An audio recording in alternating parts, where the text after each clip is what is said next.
तीन महाज्ञान जो रावण ने मरते वक्त लक्ष्मण को दिया था, आज हम जानेंगे वो तीन महाज्ञान क्या था और हम अपने जीवन में उसको कैसे इंप्लीमेंट करके फायदा ले सकते हैं। युद्ध के खत्म होने के बाद जब रावण मरणासन की स्थिति में पड़े हुए थे, जब मरने वाले थे, लेटे हुए थे, तो उस वक्त भगवान राम ने लक्ष्मण से कहा था कि भाई लक्ष्मण, दुनिया का सबसे ज्ञानी आदमी, राजनीति का मास्टर आदमी दुनिया से विदा हो रहा है, जा रहा है, जाओ उससे कुछ सीख करके आ जाओ।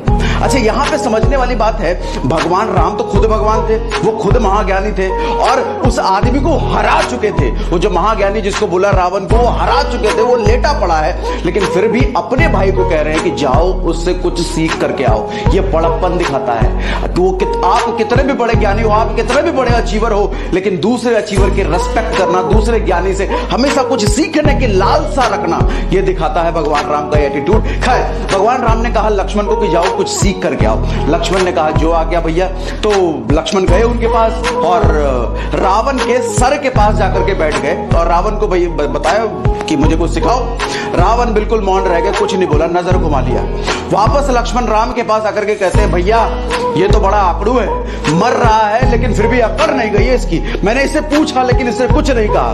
भगवान राम ने देख लिया था कि लक्ष्मण गए हैं उसके सर के पास बैठे हैं, तो राम ने कहा लक्ष्मण, जब भी किसी से कुछ सीखना होता है तो उसके पैरों के पास बैठकर सीखते हैं, उसके पैरों में नतमस्तक होकर सीखा जाता है, सर के पास बैठ करके नहीं। लक्ष्मण को समझ में आ गया, लक्ष्मण दोबारा गए, इस बार रावण के पैरों के पास बैठकर लक्ष्मण ने पूछा कि मुझे कुछ ज्ञान दीजिए। तब रावण ने बताई तीन बातें, तीन महाज्ञान लक्ष्मण को दिया, जिसमें से पहला लेसन था priorities, prioritize the priority, prioritize the priority, यानी कि संस्कृत में इसको कहा था शुभस्य शीघ्रम। कोई भी ऐसा काम जो शुभ हो, कोई जो ऐसा काम जो अच्छा हो, कोई जो ऐसा काम जिससे रिजल्ट अच्छा निकले, उसको करने में तनिक भी देर मत लगाओ, जरा भी कतई देर ना लगाओ, तुरंत उसको कर डालो। रावण ने कहा मैंने भगवान राम को पहचानने में देर कर दी, जिसकी वजह से मुझे मोक्ष मिलने में देरी हुई, ये काम मुझे बहुत पहले कर लेना चाहिए था। तो आप भी अपनी जिंदगी में देखिए कितने ऐसे अच्छे काम जिसको आप टाल रहे होंगे, प्रोक्रेस्टिनेट कर रहे होंगे, चाहे आज कुछ किताब पढ़ने का हो, चाहे कुछ अच्छे वीडियो देखने का हो, या कोई काम करने का हो, कोई प्रोडक्टिव काम करने का हो, या कोई बड़ा स्टेप लेने का हो, कोई डिसीजन लेने का हो, आप कहीं टाल तो नहीं रहे उसको। सुबह से शीघ्रम, शुभ लग रहा है आपको, अच्छा काम है, तनिक देर मत, सारे काम को साइड करो, उस काम में एक्शन लो सबसे पहले। तो पहला ज्ञान रावण ने दिया।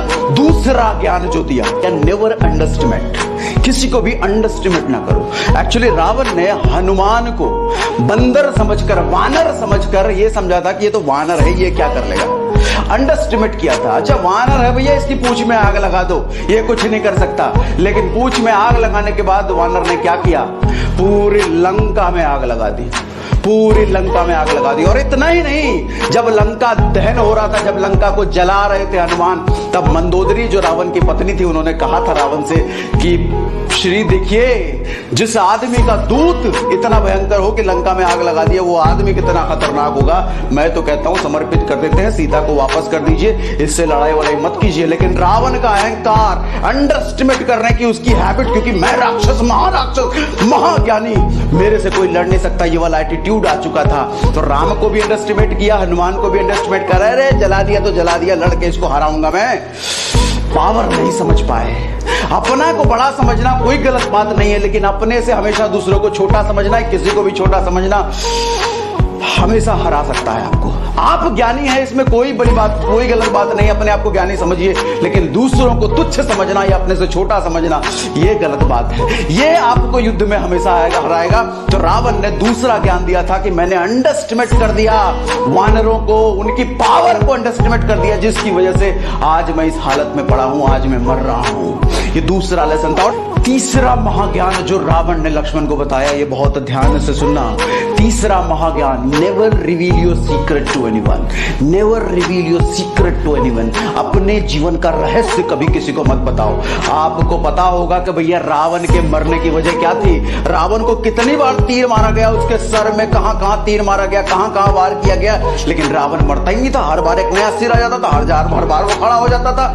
लेकिन फिर विभीषण ने जाकर के कान में बोला कि भैया इसको मारना है तो इसकी नाभि में तीर लगाओ, क्योंकि इसका अमृत कुंड नाभि में है, वहां जब तक तीर नहीं मारोगे तो तब तक ये मरेगा नहीं। ये रहस्य रावण ने विभीषण को बताया था।